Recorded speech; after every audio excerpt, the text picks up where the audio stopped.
course, I am the drippiest man in all of sports entertainment, and I can't always shine alone. Today I got somebody that's with me. Yes, the man that outran a cheetah, guys. I'm talking about none other than the one and only Men's Player of the Year 2007, Bryan Habana! What's good, Bryan? Hey, boy. Good, man. Yeah. Good. I'm blessed, bro. Love to be here. Yeah, man. So, guys, we just gotta know this. Bryan, you told me, we were chatting a bit upset. You got into rugby because you went to the 95 World Cup. Yeah. And, we just want to know, what was that atmosphere like? Is there any point where you said, man, this is what I want to do when you left the stadium? So Ronessi, firstly, you probably weren't born in 95. You were maybe even not even a consideration back in 95. I was a 12-year-old boy. Had an incredible story. My dad took me out of school for the first time ever. We drove down from Johannesburg to Cape Town to watch the opening game of the Rugby World Cup, where South Africa played against Australia, the world champions, at Newlands. Incredible experience of how, for me as a young boy, we didn't really understand the game of rugby. I'd never played it before, but just seeing how a country that was previously very divided started coming together and supporting this team. Peter Hendricks outpacing the incredible David Campese and down that left-hand touchline, Joel Stransky scoring a try. So that moment for me, I witnessed grown men crying. I'll never forget, there was a guy standing in front of us and he had the new South African flag painted on his face, and he turned around after Peter Hendricks' try, just gave my dad this biggest hug, and the flag stuck on my dad's jacket and he was still so angry. But just witnessing that incredible moment of unity of what these guys were doing. And then I was fortunate enough to be at Ellis Park on the 24th of June 1995, where Nelson Mandela walked out there in that number 6 Springbok jersey. Joel Stransky kicked that incredible drop kick over. And, I sat there witnessing history. I sat there witnessing the ability that sport has to just overcome all odds when people work together. And I was like, I'd never played the game before, and I said to my dad, listen, I so want to do this. You all have hopes and dreams, and I wanted to be a soccer player, and named after Brian Robson and Gary Bailey. I wanted to go to Manchester United. Let's leave Manchester United now. But I wanted to be like the next export into the English Premiership. And then I witnessed that moment and the pure joy of rugby and what it can give. And yeah, following year at Cares, took it up for the very first time. Okay, and you said history. So 12 years later, you made history, actually playing for the national side. Is there any sort of sense of disbelief when you're like, I'm doing this, I'm winning it for my side, and I watched my side win it as a young boy? I wouldn't say disbelief.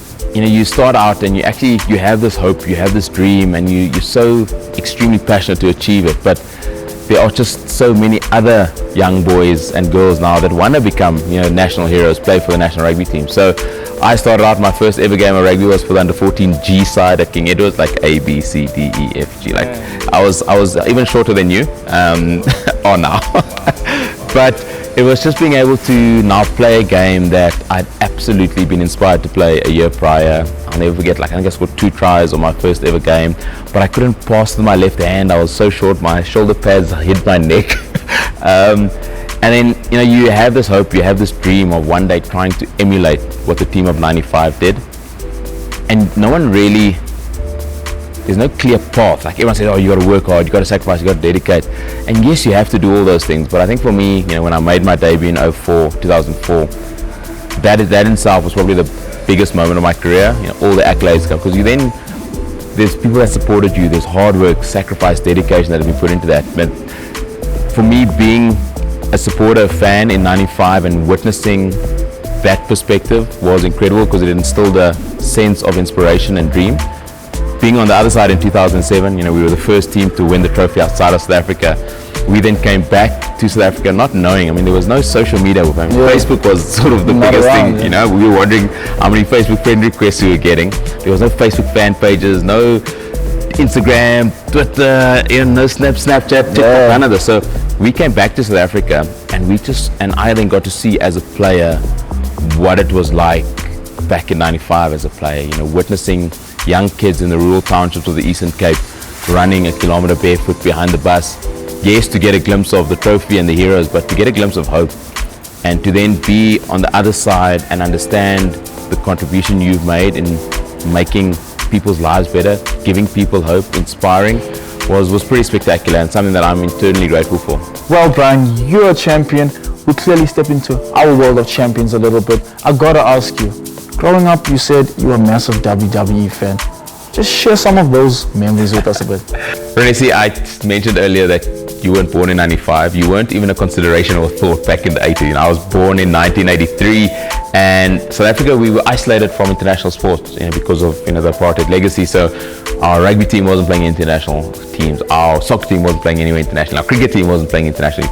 And one of the biggest international sports that we got to see on television, there wasn't much of it. I mean, the plethora of content that SuperSport now produces is phenomenal.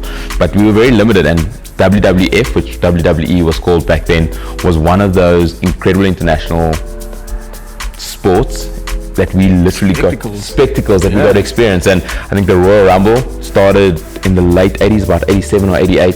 And for us getting to witness live television of Hulk Hogan, the Ultimate Warrior, very young Undertaker, Shawn Michaels, it was phenomenal. And myself, my brother, obviously, I was playing a bit of soccer, but wrestling was that one thing that you could sort of do with each other. He was 4 years older than me, so he was always the Hulk Hogan character, and I was always the Ultimate Warrior.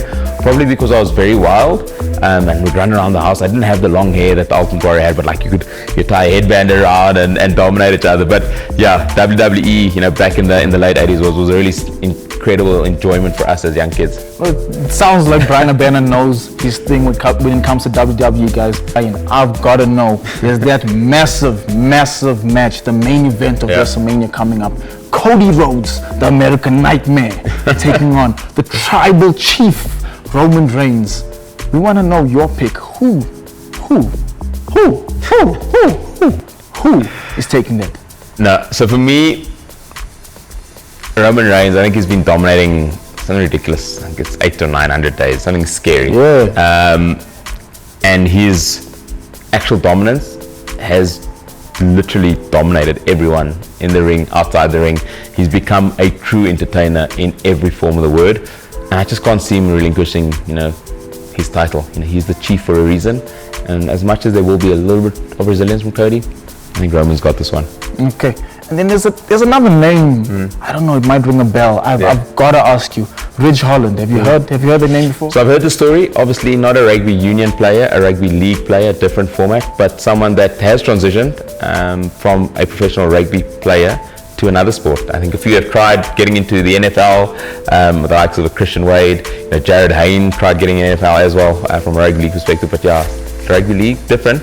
But I think the transition to get and become a WWE superstar is pretty special. I gotta ask you. Well, for me personally, if I had to be on a tag team with a rugby player, I'd have to go with my dog Tendai, the Beast. I think we dominate that tag division. I don't know if you together would dominate. Tendai would maybe dominate. You'd need to tag him in. No. I'd let him do all the work. No disrespect. He might be the whistleblower. I think there'd be a few. I mean, Eben would probably be at ease, but I think for me, I'd go with Bismarck du Plessis. Bismarck, he was strength personified. That's if you were on a tag team with him. Yeah. No, me and Bismarck. I think we'd do it well. We'd call ourselves Ebony and Ivory. I just let the Beast handle you guys. I just tag in and frog splash. You know what I mean? Let him do all the work and just one frog splash, 1, 2, 3. Well, staying with rugby, I want to put Bryan on the spot a bit. We've got 3 dream matchups that we want to know who he thinks might win. So let's have a look. I'm not in one of those. I might have to back myself. Well, we've got Cheslin Colby versus Kurt Lee Aronson. Who do you think would dominate that? Ooh, listen, there would be a lot of energy, hey? Those two can sidestep each other in a telephone booth. So KLA, Kurt Lee Aronson, recently on the scene internationally. I think for me, I'm gonna go Cheslin. I think Cheslin's just gathered a little bit more experience. I mean, he's won the double in top 14 and Champions Cup over in Europe. He's done extremely well for the box. Kurtie's getting there, scored a phenomenal number of tries last year, but I'm gonna go experience Cheslin Colby. I think that would be an entertaining high flyer match. Oh, it would be unbelievable. No, it'll be classic energy all the way. Okay, and then we've got Eben Etzebeth versus Bakis Botha. Can I call this one a dead rubber?